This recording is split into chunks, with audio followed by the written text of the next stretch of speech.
derken taşların bina Köngül kınatın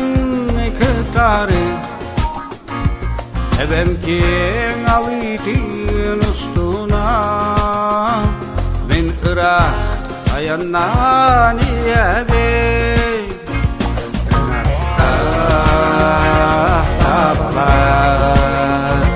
Doksunlu sollarını telelley Labın gerefsen Yüreği yerinden biliyer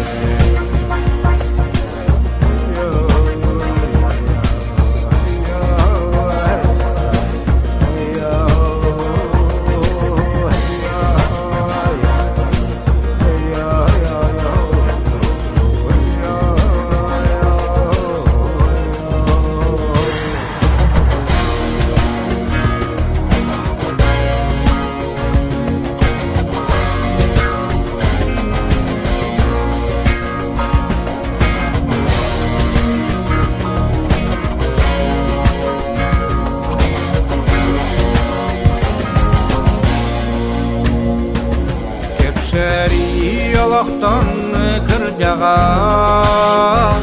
Kasardık kendi geri kalbıtın Asılı otunu attuna Sırağın ereli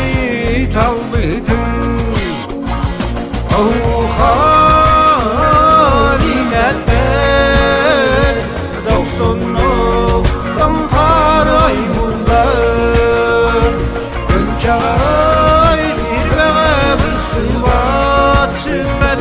Suğullar arağım görse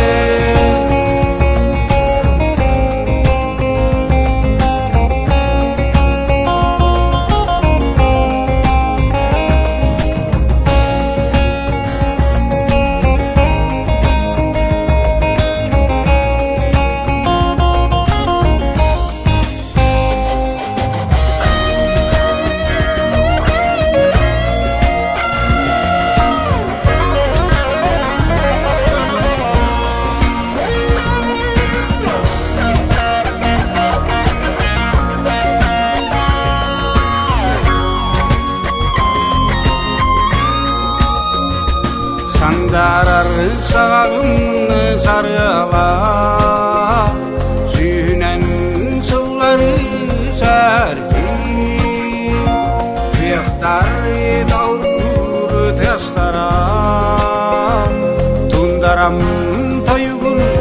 toyahlar Kimsüde neler bağlara Ol kümen ne kadar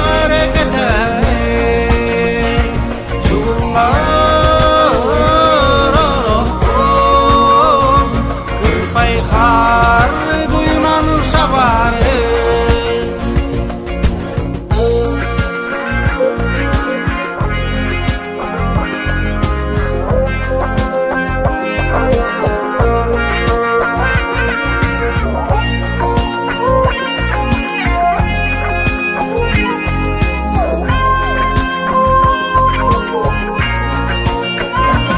Oh